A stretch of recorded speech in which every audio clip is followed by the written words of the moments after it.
di tempat kudusnya.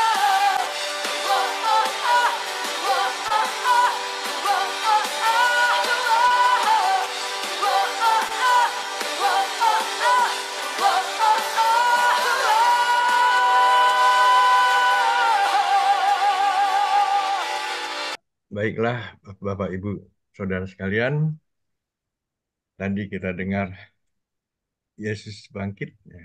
Lagu Allah bangkit, Adam bangkit, nah, Yesus bangkit. Apakah demikian?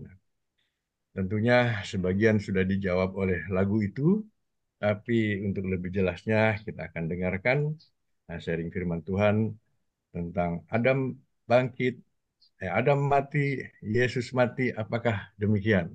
Yang akan disampaikan oleh hambanya, Bapak Pendeta Suhanda Supardi. Silahkan waktunya Pak Suhanda, silahkan. Ya, terima kasih Pak Heri. Ya. Baik, selamat pagi Bapak Ibu sekalian. Selamat jumpa kembali di Zoom CCM pada pagi hari ini. Saya men-sharingkan firman Tuhan berkiranya sesuatu yang menjadi berkat bagi kita semua gitu ya. Ini apa yang saya lihat ya, jadi saya bagikan. Baik, saya akan share ya. Temanya adalah ada mati, Yesus mati. Apakah demikian? Kita selama ini seringkali apa yang disampaikan oleh CCM kadang-kadang berbeda dari pandangan-pandangan umum gitu kan.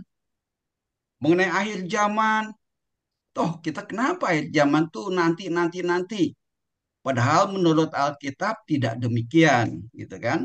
Begitu juga dikatakan mengharapkan kedatangan Kristus yang kedua. Banyak orang mengatakan demikian. Tapi apakah demikian? Setelah kita melihat menelaah Alkitab isinya, loh kok nggak seperti itu ya?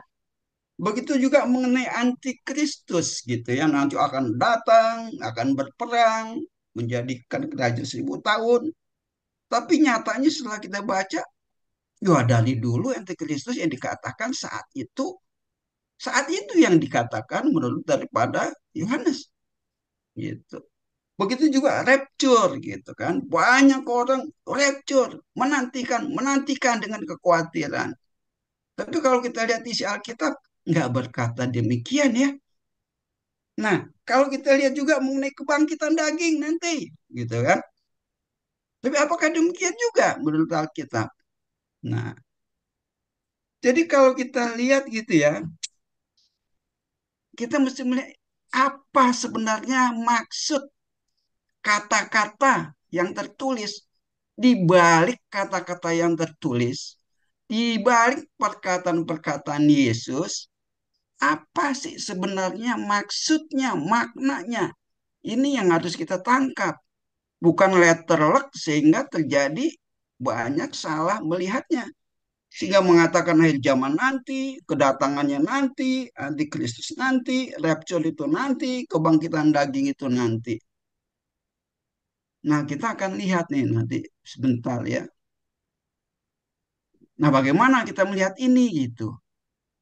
Bisa nggak kita melihatnya dari sisi apa yang tertulis, bukan yang tertulis saja, di balik yang tertulis itu yang tersiratnya maknanya apa, maksudnya apa? Kita akan lihat nanti. Kita tahu ini kan, jangan makan buah dari pohon pengetahuan baik yang jahat. Pada waktu engkau memakannya, pastilah engkau mati. Kita tahu familiar dengan ayat ini. Bahasa Indonesia sehari-harinya lebih jelas lagi. Kecuali dari pohon yang memberi pengetahuan tentang yang baik dan jahat, buahnya tidak boleh engkau makan. Jika engkau memakannya, engkau pasti akan mati pada hari itu juga.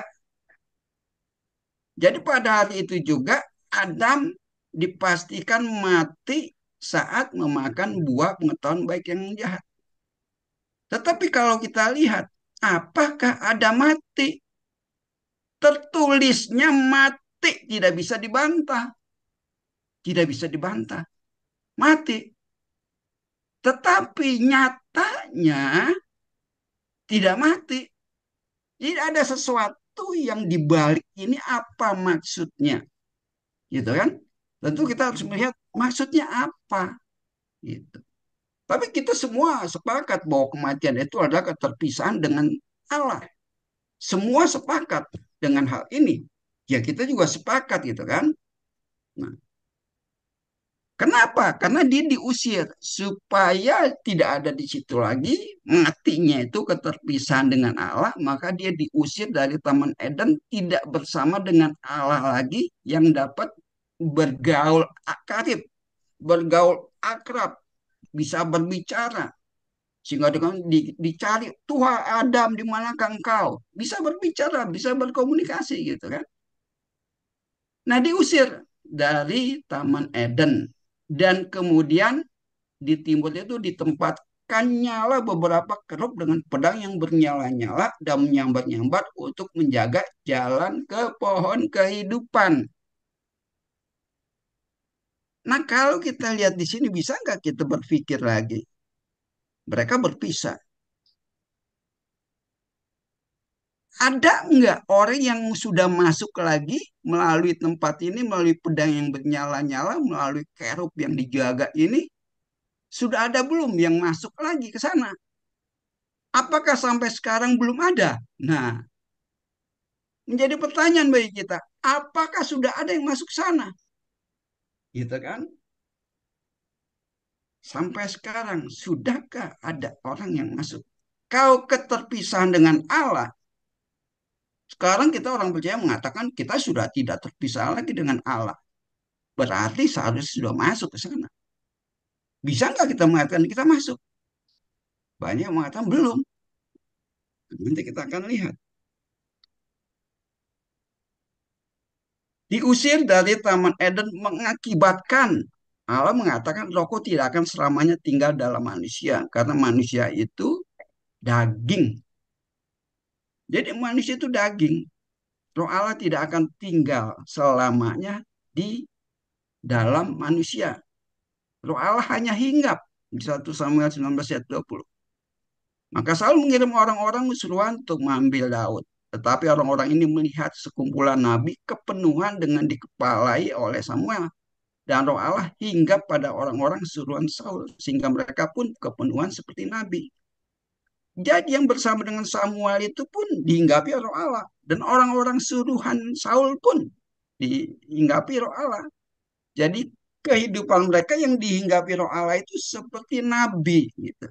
Jadi roh Allah hanya tinggal, tidak menetap dalam diri para nabi gitu kan. Kenapa tidak menetap? Seperti dikatakan sini, hinggap saja. Tapi kita lihat lebih jelas lagi. Jadi kepenuhan seperti nabi, jadi cuma berfirman. Allah hanya berfirman kepada para nabi-nabi.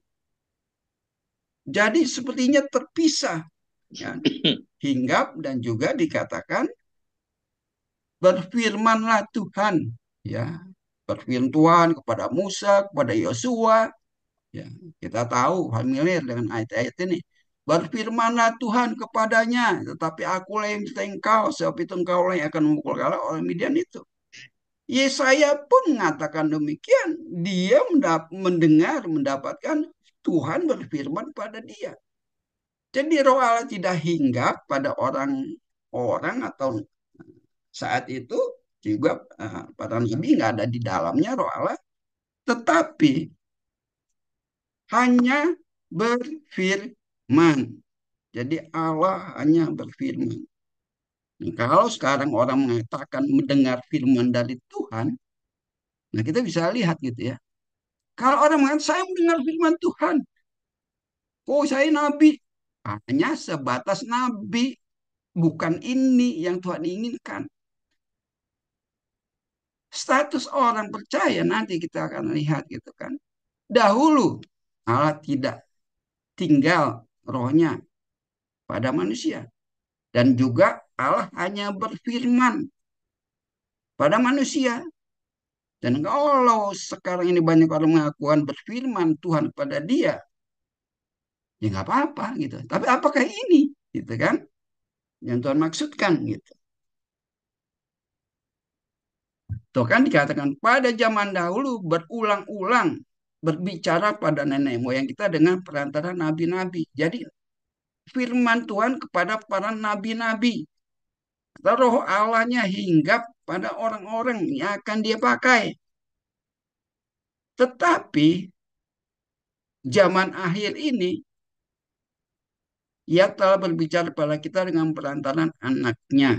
Jadi zaman akhir ini, atau akhir zaman, kapan akhir zamannya yang sering menjadi pertanyaan, kita sudah sering kali bahas di sini di CCM. Yang telah ia tetapkan sebagai yang berhak menerima segala yang ada oleh dia Allah telah menjadikan alam semesta.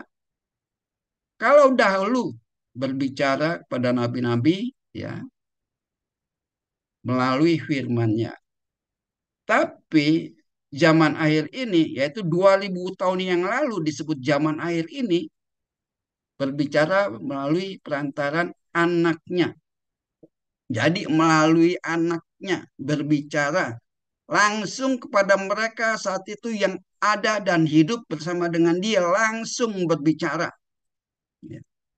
Jadi tidak berbicara melalui firman lagi, tidak rohnya yang hingga pada orang-orang yang akan dia pakai, tetapi langsung berbicara melalui anaknya, langsung berwujud Allah yang menjadi manusia itu berbicara.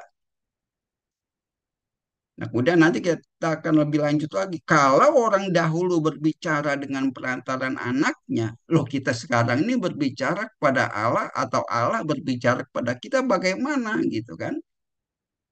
Nah, di CCM seringkali sudah dikatakan bahwa Allah itu yang menjadi manusia sudah ada di dalam kita. Dia berbicara di dalam kita.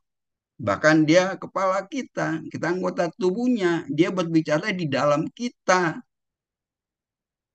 Jadi apakah dia berbicara di luar diri kita sehingga kita sepertinya mendapatkan sesuatu di luar berbicara pada kita? Tidak. Tapi dari dalam. Nah, pahamilah dari dalam itu yang seringkali kita bicarakan, seringkali kita siarkan. Dari dalam dia mengungkapkan, dia memberitahukan rahasia-rahasia yang berabad-abad itu, yang seringkali kita dengarkan, rahasia yang berabad-abad itu, yang baru disingkapkan, itu pun bagi mereka, yaitu seringkali kalian, raja-raja yang menyelidiki ya kemuliaan itu. Nah, kalau mereka menemukan barulah disebut penuh kemuliaan. Kalau belum menemukan tidak mungkin disebut menerima kemuliaan gitu kan. Nah, jadi pada akhir zaman itu sudah berbicara langsung. Nah, sekarang kita tidak berbicara langsung. Kalau langsung berbicara berarti berfirman, tapi dari dalam. Karena kita sudah percaya di sini kan, Kristus di dalam kita. Gitu. Banyak yang sudah kita lihat disiarkan di sini. Kita lihat tadi, Adam dikatakan mati, tetapi jasmaninya hidup. Ya, jasmaninya hidup, tetapi juga rohnya, rohaninya itu mati.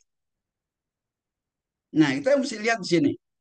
Waktu Adam dikatakan mati, jasmaninya tidak mati. Sama seperti Yesus mengatakan, orang yang menguburkan orang mati itu sebenarnya mati. Orang yang menguburkan orang mati itu adalah mati seperti Adam juga mati.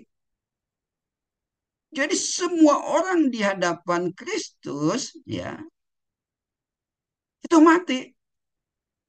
Apalagi dikatakan di Roma juga semua manusia sudah kehilangan kemuliaan Allah. Semua manusia sudah berdosa. Semua sudah terpisah. Semua itu mati kalau Yesus katakan di hadapannya. Orang mati yang dikuburkan mati jasmaninya, mati. Jadi debu tanah, mengalami kebinasaan. Orang yang hidup itu pun sebenarnya mati, calon untuk masuk ke binasaan setelah mereka mengalami kematian jasmani.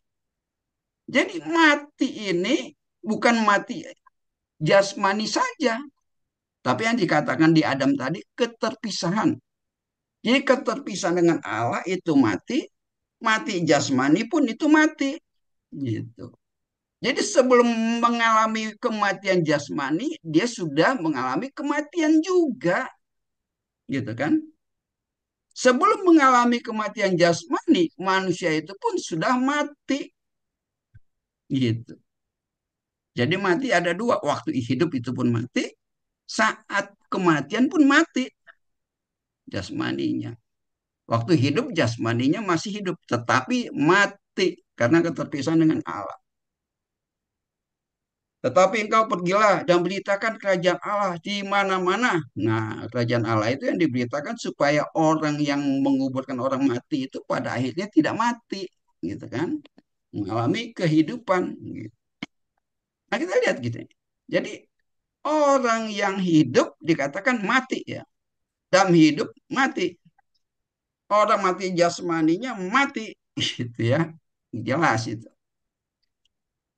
Nah, sekarang kita lihat suatu peristiwa lagi, ya. Sementara Yesus berbicara demikian kepada mereka, datanglah seorang kepala rumah ibadat lalu menyembah dia dan berkata, anakku perempuan baru saja meninggal. Kita percaya tidak bahwa anak perempuan itu mati, meninggal. Mati jasmaninya ya di sini. Tetapi datanglah dan letakkanlah tanganmu atasnya, maka ia akan hidup. Orang itu percaya. Kalau Yesus meletakkan tangan di atas anak itu, ia akan hidup. Jadi mati ini di sini mati jasmani. Berkatalah, iya Yesus. Pergilah. Karena anak ini tidak mati, tetapi tidur. Tapi mereka mentertawakan dia. Tentu kita juga akan mentertawakan orang yang dimana kita sudah tahu bahwa orang itu sudah mati. Misalnya sudah 1 hari. Tapi ada mengatakan, ya orang itu tertidur. Jadi di hadapan Yesus, dia mengatakan di sini, bahwa mati itu sama juga dengan tidur. Bila kita melihat di sini ya, apa yang Yesus katakan sesuatu yang aneh gitu. Sesuatu yang tidak pernah kita renungkan, tidak pernah kita lihat lebih jauh lagi, di mana orang mati dia katakan tertidur. Orang mati di hadapan Yesus, di hadapan Tuhan ini, dia bisa mengatakan tidur. Bertentangan dengan pikiran kita manusia ini, orang mati ya mati gitu jasmaninya. Ini jasmani ya, gitu. Tidak bicara orang yang hidup ini dikatakan mati, tetapi orang yang benar-benar mati dikatakan tertidur, mati jasmaninya. Kita lihat, bukan sekali saja dia mengatakan. Demikianlah perkataannya, dan sesudah itu ia berkata kepada mereka, Lazarus saudara kita telah tertidur. Tetapi aku pergi ke sana untuk membangunkan dia dari tidurnya. Aneh ya. Jadi semua kata-kata itu apakah ada maknanya? Ada maksudnya? Ada sesuatu tersimpan rahasianya? Ya kan? Apakah Yesus mengatakan ini? Ya sudah sambil lalu saja. Tidak ada maknanya. Tidak ada sesuatu yang ke depan. Apa yang dimaksudkan dari kata-kata ia tertidur. Dia tertidur. Aku akan ke sana membangunkan dia dari tidurnya. Dijelaskan lagi. Aku pergi ke sana untuk membangunkan dia dari tidurnya, bukan dari kematiannya. Walaupun orang-orang di sekitar Lazarus, Maria, Marta, dan orang-orang di kampung itu mengatakan orang itu mati. Gitu. Lazarus mati. Gitu. Tapi maksud Yesus ialah tertidur dalam arti mati, gitu. Tapi orang mati dimaksudkan oleh Yesus tertidur, sedangkan sangka mereka Yesus berkata-kata tentang tertidur dalam arti biasa, gitu. Tertidur bukan dalam arti biasa. Yesus mengatakan ada maksudnya, mati itu tertidur, bukan maksud yang bagaimana ya. Yesus menginginkan kita mengerti di hadapan Tuhan, mati itu pun bisa dikatakan tertidur oleh dia. Gitu. Tapi bagi kita, enggak mungkin. Kalau mati ya mati, nggak mungkin tertidur. Itu logika manusia. Menurut alam pikiran manusia, menurut sains sudah berhenti nafasnya, mati. Tapi Yesus mengatakan tertidur. Karena itu Yesus berkata dengan terus terang sesuai dengan apa orang-orang yang saat itu mengerti, dan dia mengatakan Lazarus sudah mati gitu kan. Jadi dia mengatakan mati menyesuaikan dengan keadaan lingkungan orang-orang yang mengatakan Lazarus itu mati. Jadi dia, lo tadi mengatakan tertidur, sekarang mengatakan mati. Loh kok kata-kata Yesus itu bertentangan? Tapi kalau kita melihat, dia tidak bertentangan. Dia mengatakan sebenarnya tertidur.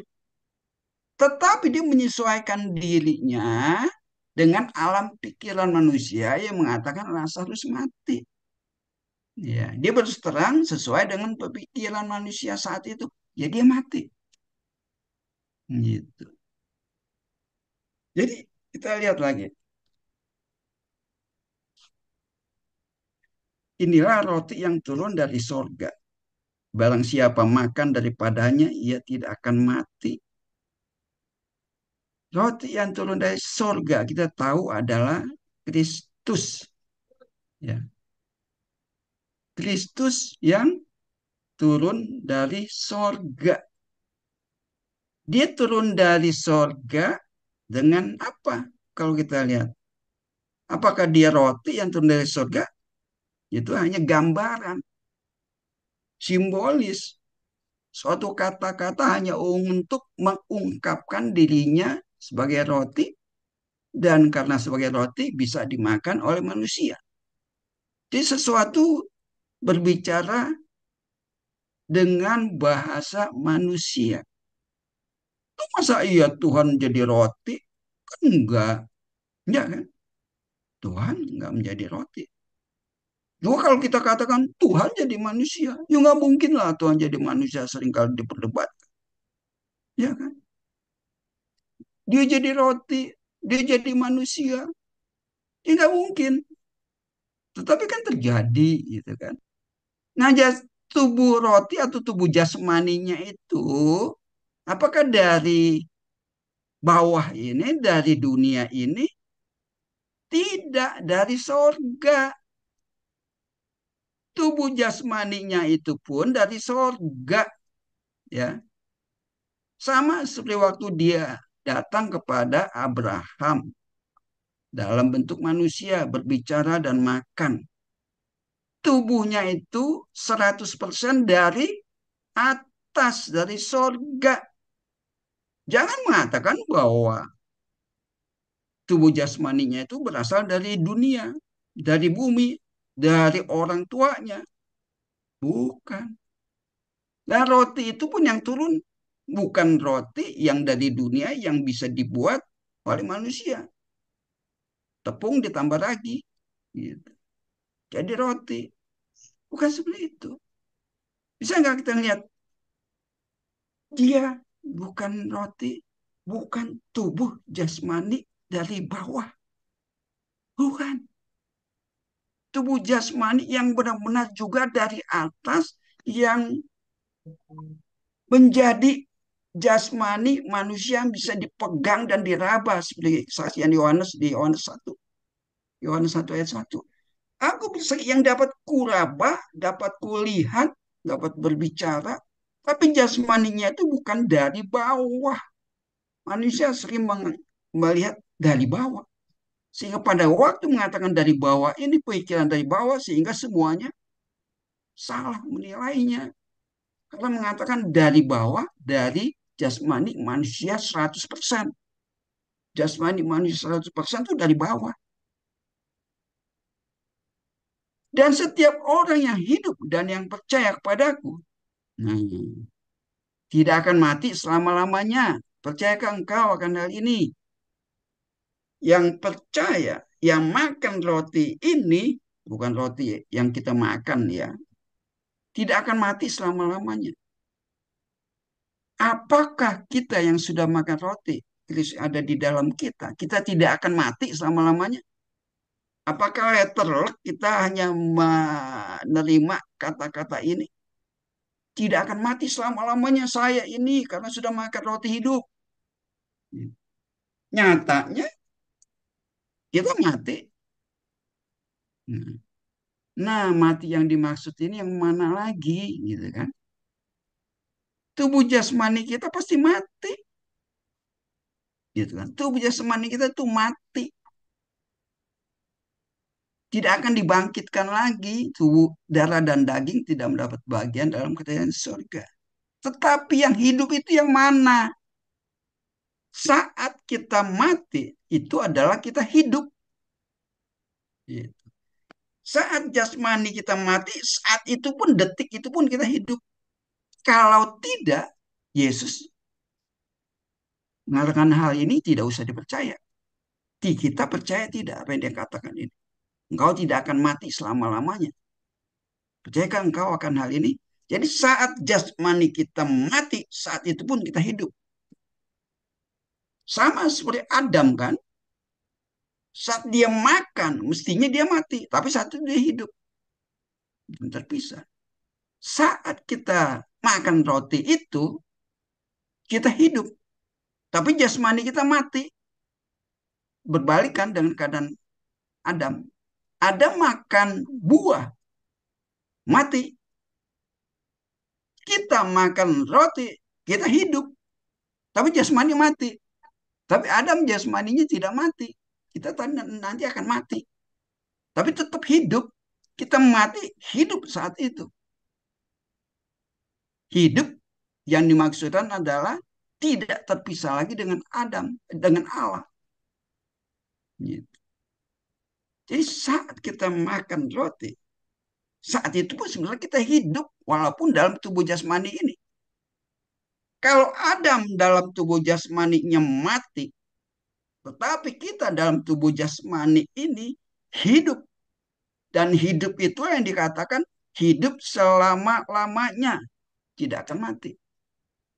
Jadi sesuatu yang sudah kita lihat ini sesuatu yang berlawanan dengan peristiwa Adam. Adam makan buah, mati, tapi hidup. Kita percaya pada roti yang kita makan, kita hidup. Tapi sebenarnya tadinya kan mati. Tetap jasmani kita akan mati. Jadi apa yang dia katakan? Tidak akan mati selama-lamanya karena sudah menerima hidup saat makan roti itu. Sedangkan Adam saat makan mati. Saat ini kita hidup. Sesuatu yang kontradiksi dan istilahnya hukum yang di atas itu, yang di Adam sudah tidak berlaku, tapi berlaku bagi kita.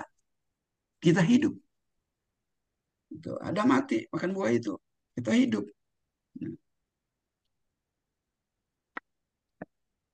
Sekarang kita lihat pada Yesus, di mana orang Israel pada saat itu ingin menginginkan suatu tanda. Kasih, berikan kami tanda. Kalau engkau mengatakan, engkau anak manusia, engkau Tuhan dan sebagainya, beri tanda. Angkatan yang jahat dan tidak setia ini menuntut suatu tanda. Tetapi kepada mereka tidak akan diberikan tanda selain tanda Nabi Yunus. Lalu Yesus meninggalkan mereka dan pergi.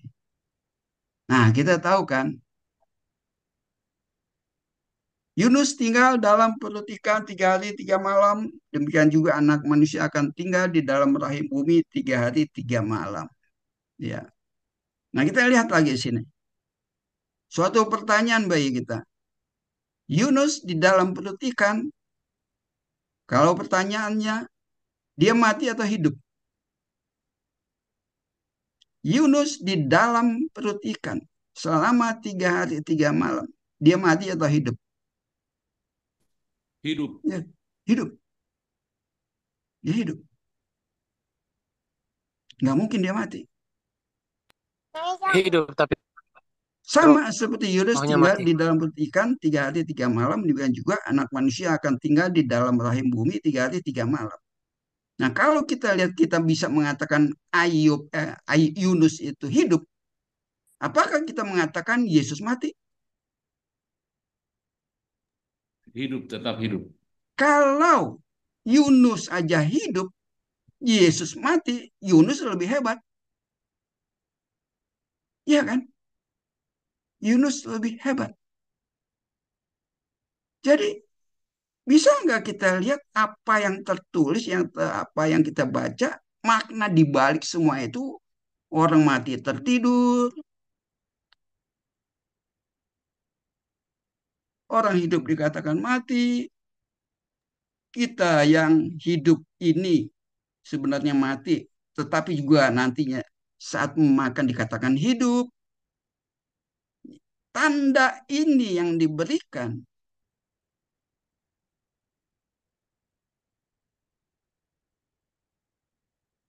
tidak kepada mereka tidak akan diberikan tanda selain tanda Nabi Yunus. Ini tanda ini benar-benar suatu tanda ya, kalau kita kata-kata. Tetapi kepada mereka tidak akan diberikan tanda. Nah, tanda-tanda yang lain, mujizat dan lain sebagainya itu sebenarnya bukan tanda-tanda yang sebenarnya. Tetapi kepada mereka tidak akan diberikan tanda. Selama ini kan banyak tanda-tanda yang menyatakan dia sebagai Mesias. Baik Tuhan menyembuhkan, mengusir roh jahat, membuat orang melihat, orang lumpuh berjalan. Itu bukan sebetulnya bukan tanda, tetapi kepada mereka tidak akan diberikan tanda selain tanda Nabi Yunus 3 hari 3 malam. Menjadi pertanyaan, mati tidak dia di dalam pendidikan, gitu kan? Nah sekarang kalau kita lihat di sini anak manusia akan tinggal dalam mereng bumi 3 hari 3 malam, mati atau hidup.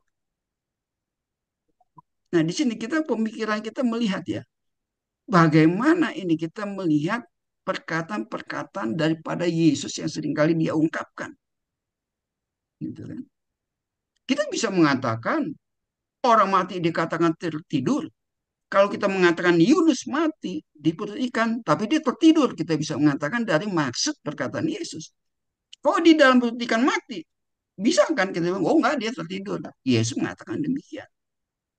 Saatnya dia keluar dari perut ikan ke Niniwe, oh Yesus mengatakan, mari kita pergi kepada mereka, kita akan bangunkan Lazarus. Saat itu dia dibangunkan. Kalau kita melihat dari apa semua peristiwa yang Yesus pernah katakan, maksudnya, rencananya, semua perkataannya yang penuh dengan rahasia. Maka dikatakan rahasia yang berabad-abad yang harus kita selidiki, selidiki, selidiki.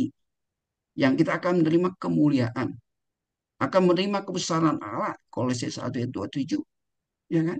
Kita akan menerima kemuliaan Allah, kebesaran Allah di dalam hidup kita, melihatnya. Ini menjadi pertanyaan bagi kita. Ya. Apalagi yang bisa kita katakan bahwa dia itu kalau Yunus tidak mati, Yesus tidak mati, tapi seringkali orang mengatakan dia mati. Semua orang Kristen mengatakan dia mati. Tapi kalau kita perbandingkan dengan tanda Yunus, tidak. Kalau dia mati, ya mati. Jangan berhentikan. Kecuali dia Tuhan, dia bisa membangkitkan dirinya sendiri. Kita kan tahu, dia tidak dibangkitkan, tapi dia membangkitkan dirinya sendiri. Kalau Yunus mati, apakah dia bisa membangkitkan dirinya sendiri? Tidak. Kalau dia mati, dia mati tetap. Kalau dia hidup, Yesus mati, dia lebih hebat dari Yesus. Bisa nggak kita berpikir demikian? Dia lebih hebat dari Yesus kalau Yesus mati 3 hari. Gitu kan?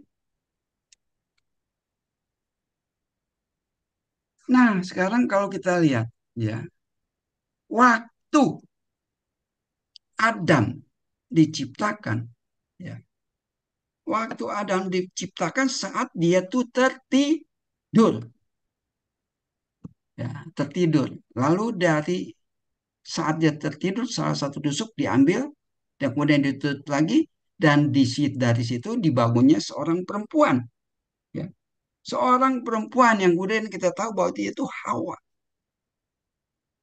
Hawa, Adam mengatakan, inilah dia tulang dari tulangku, daging dari dagingku. Dia dinamai perempuan sebab ia diambil dari laki-laki. Dan kemudian dikatakan mereka menjadi satu, ya, menjadi satu daging. Hawa menjadi istri daripada Adam, ya, sehingga keduanya menjadi satu. Sehingga ayah dan ibunya bersatu dengan istrinya, maka seorang laki-laki akan meninggal ayahnya dan ibunya dan bersatu dengan istrinya sehingga keduanya menjadi satu daging. Ini sama juga seperti Kristus, ya, pergi dari bapaknya, meninggalkan ayah ibunya untuk bersatu dengan mempelainya, gitu. Nah, kalau kita lihat ya, di Kejadian 1 ayat 27, ya, maka Allah menciptakan manusia itu menurut gambarnya. Jadi manusia diciptakan menurut gambarnya. Gambarnya siapa? Apakah Adam? Maka Allah menciptakan manusia itu menurut gambarnya, menurut gambar Allah. Manusia yang diciptakan itu menurut gambar Allah diciptakannya. Jadi manusia yang diciptakan itu menurut gambar Allah. Lah, gambar Allah yang mana? Diciptakannya dia laki-laki dan perempuan, diciptakannya mereka. Ayat ini saya nggak tampilkan, tapi kita tahu diciptakannya dia laki-laki dan perempuan, diciptakannya mereka. Jadi yang menurut gambar Allah itu laki-laki dan perempuan. Adam menurut hanya simbolis gambaran Allah, dan Hawa itu berdua. Gambaran simbolis untuk nanti yang akan datang. Ya. Dan kemudian dua-duanya diusir. Ya, tadi kita lihat kan, kita lihat tadi dari ini diusir dari Taman Eden dan dijaga sehingga tidak dapat diusir. Mereka keluar, Adam sendiri atau berdua? Berdua. Adam dan Hawa keluar di sana berdua dengan istrinya. Ya. Dia berdua dengan istrinya yang merupakan gambar Allah itu. Ya. Jadi kita lihat di sini, kita mesti melihat dari kejadian diciptakan laki dan perempuan menurut gambarnya. Gambar Allah itu laki-laki dan perempuan. Sehingga Adam dan Hawa merupakan gambaran Allah sebagai simbolisnya dan keluar dari Taman Eden. Nah, kita lihat nanti selanjutnya apa, bagaimana gitu ya. Kembali.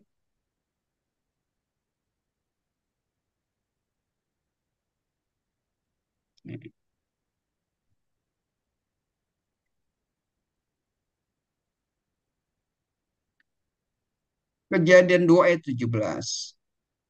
Dan tadi dari atas ya, mati pada hari itu juga. Keterpisahan dengan Allah, kita sudah setuju semua. Bukan mati jasmani, tapi keterpisahan dengan Allah. Semua orang setuju. Mati di sini adalah keterpisahan dengan Allah. Markus 15 ayat 34. Dan pada jam 3 berserulah Yesus dengan suara yang nyaring, Eloi, Eloi, lama sabachthani, yang berarti, Allahku, Allahku, mengapa engkau meninggalkan aku? Dia masih hidup, tapi mati enggak sebetulnya? Dia masih hidup waktu berbicara demikian. Eloi, Eloi, lama sabachthani. Allahku, Allahku, mengapa engkau meninggalkan aku? Sebetulnya dia hidup atau mati? Kalau kita lihat dari peristiwa Adam, mati. Saat dia makan buah itu, dia mati, terpisah dengan Allah. Keterpisahan dengan Allah disebut kematian. Kita semua setuju, semua orang Kristen. Setuju nggak kalau kita mengatakan saat dia berseru Eloi, Eloi, lama sabachthani, yang berarti Allahku, Allahku, mengapa engkau meninggalkan aku? Terjadi nggak peristiwa ini? Dia sudah ditinggalkan. Mengapa engkau meninggalkan aku? Karena sudah terjadi. Contohlah kita sama pacar kita. Mengapa engkau meninggalkan aku? Karena berarti kita sudah ditinggalkan. kepada sahabat kita, ya, yang mengkhianati kita. Mengapa engkau meninggalkan aku? Berarti sudah ditinggalkan. Mengapa engkau meninggalkan aku? Berarti sudah ditinggalkan. Dan kalau sudah ditinggalkan, berarti itu kematian. Jadi disinilah sebenarnya kematian daripada Kristus yang merupakan gambaran daripada Adam yang mengalami juga kematian. Saat itu juga, detik itu juga, Adam itu mati keterpisahan. Detik ini juga, saat itu juga, Yesus berseru seperti itu. Sebenarnya dia, kalau melihat gambaran dari Adam, dia mati. Dia mati. Disinilah sebenarnya saat kematiannya. Kalau kita mau melihat apa yang dari kejadian, apa yang dia sering katakan, ya. Nah sekarang kita melihat lagi, apakah dia hidup 3 hari itu atau dia mati? Kita akan lihat nanti. Yang sering kali terlewatkan.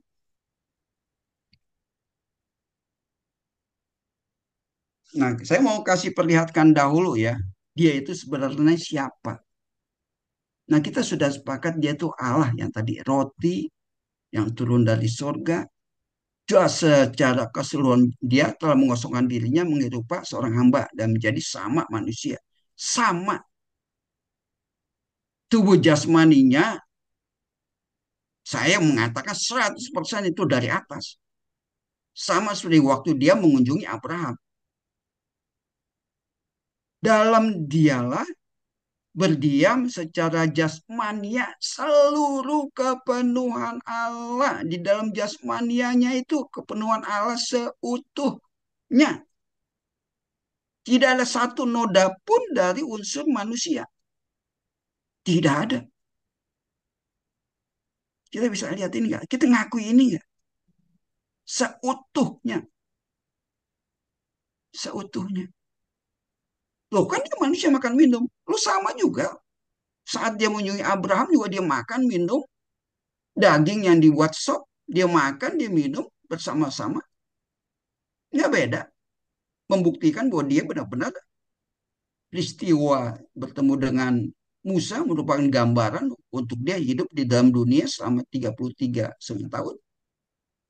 Gambaran daripada mengunjungi Abraham.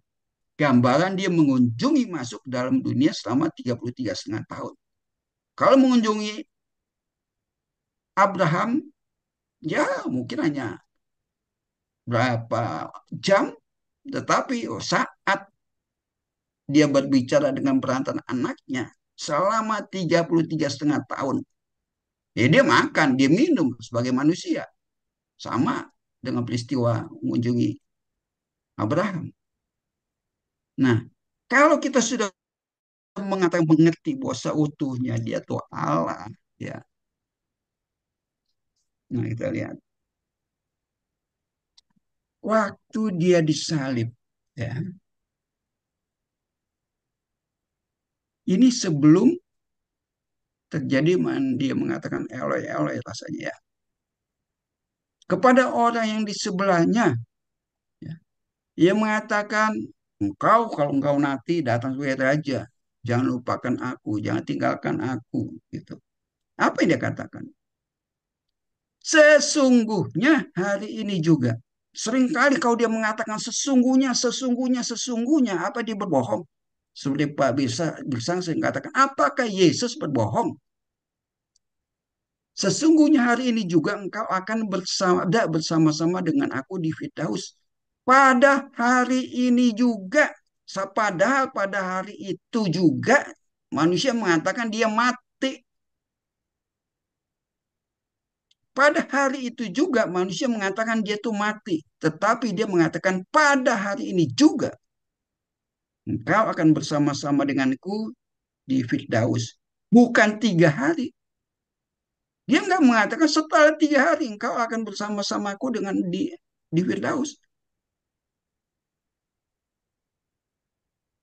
Gambaran 3 hari ini Niniwe di perut ikan, Yunus ke Niniwe. Niniwe diselamatkan. 3 hari dia mengatakan itu hanya sebagai tanda. Setelah 3 hari dia datang kepada muridnya, berbicara selama 40 hari, 50 hari, sampai mereka mengerti kerajaan Allah dan mereka diselamatkan. Seluruh dunia yang percaya akhirnya. Tanda Yunus 3 hari sebenarnya hanya menyatakan 3 hari Niniwe diselamatkan.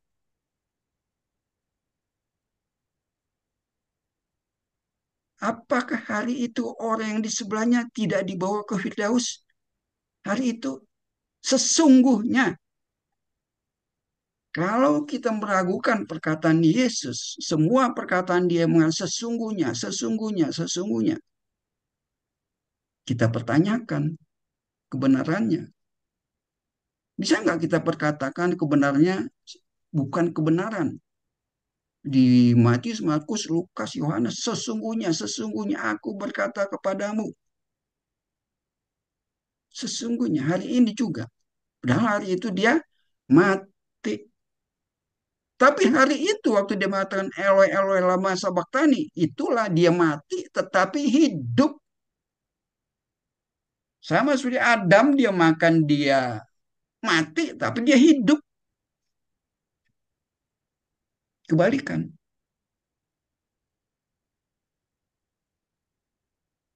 Kalau Adam makan buah itu keterpisahan dengan Allah dikatakan mati. Ya, tapi dia hidup. Yesus mengatakan Eloi Eloi lama sabachthani, tetapi dia mati. Adam lebih hebat dari Yesus. Dia tidak mati, Yesus mati. Adam tidak mati saat makan buah itu keterpisahan dengan Allah. Tapi kalau Yesus dikatakan mati keterpisahan dengan Allah, Adam lebih hebat. Adam hidup, Yesus mati. Jasmani Adam hidup, jasmani Yesus mati. Loh mana? Mana sebenar-benarnya yang kita percaya, yang kita melihatnya? Bisa nggak kita melihat yang tidak terlihat di balik semuanya peristiwa itu? Nah, bagaimana dia membawa ke Firdaus? Maka dikatakan tadi Kejadian 1 ayat 27, gambaran ciptaan Allah adalah laki-laki dan perempuan. Yang merupakan gambaran daripada Adam dan Hawa, sedangkan yang akan terjadi adalah Hawa adalah yang pertama mempelai istri daripada Hawa. Nah, sekarang kita pertanyakan, siapa mempelai pertama daripada Kristus? Siapa? Apakah murid-muridnya yang dibawa ke Firdaus? Tidak. Yang di sebelahnya itu merupakan mempelainya yang dibawa ke Firdaus, masuk kembali ke Taman Eden, makan pohon kehidupan. Karena tempat itu dijaga agar supaya mereka tidak makan pohon kehidupan yang dijaga bernyala-nyala dengan pedangnya dan beberapa kerub. Siapa bisa masuk dan memakan buah pohon kehidupan kalau bukan Kristus yang masuk dan yang di sebelahnya itu akhirnya makan pohon kehidupan? Ya kan?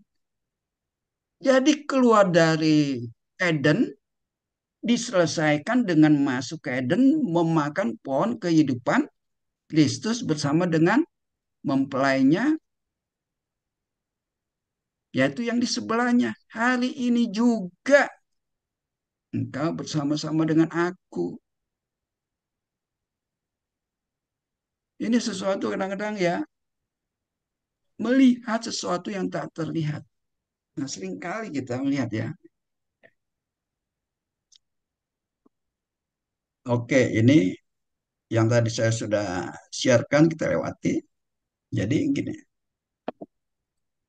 Yesus seringkali mengatakan, kepada kamu diberi karunia mengetahui rahasia kerajaan Allah. Pada orang lain tidak. Mereka tidak akan melihatnya, mereka tidak akan mengertinya. Tapi diberi karunia rahasia kerajaan Allah. Rahasia yang berabad-abad tersembunyi. Yang kemudian disingkapkan kepada mereka yang dikaruniai untuk melihatnya. Rahasia kerajaan Allah. Dan itu yang dikatakan sesuatu melihat yang tidak terlihat, bukti sesuatu yang kita lihat. Melihat yang tidak terlihat itulah bukti daripada iman yang dikatakan melihat segala sesuatu yang tidak kita lihat. Orang hanya melihat Yesus disiksa, dia mengatakan duri, memikul salibnya, dipancang di Golgota, ya, dipaku, mati, diturunkan, dikuburkan, ditutup dengan batu. Sudah, orang hanya melihat itu. Orang hanya melihat peristiwanya saja. Udah tutup batu 3 hari, katanya bangkit. Tapi di dalam peristiwa itu, selama dia mengatakan Eloi, Eloi, lama sabachthani, seterusnya peristiwanya, banyak orang tidak melihat maksudnya. Dan juga perkataannya, hari ini engkau juga bersama-sama denganku. Karena jasmaninya itu tadi dikatakan bukan berasal dari dunia ini. Jasmaninya itu berasal dari atas yang tidak mungkin akan mengalami kematian karena dari atas, bukan dari bumi ini, bukan dari dunia ini. Sebab kami tidak memperhatikan yang kelihatan, yang dilihat peristiwa itu. Tapi yang tidak kelihatan di baliknya itu kita lihat.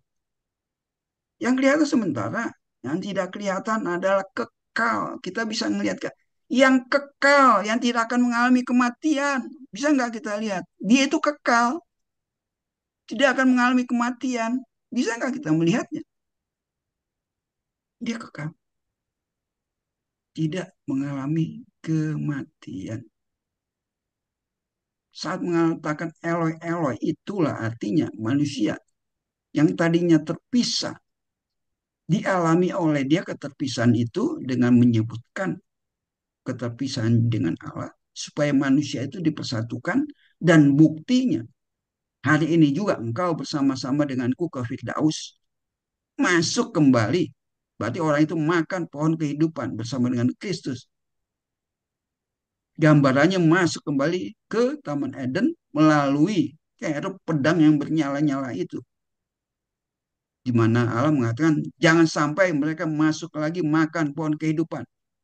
Dan ada yang pohon kehidupan dibawa oleh dia untuk memakannya, mengalami kehidupan. Orang itu pertama kali mengalami kehidupan. Mempelainya yang dibawa. Nah, kemudian kita seterusnya. Dia datang kepada murid-muridnya menceritakan mengenai kerajaan Allah selama berapa puluh hari. 50 hari. Sampai dia naik 40 hari.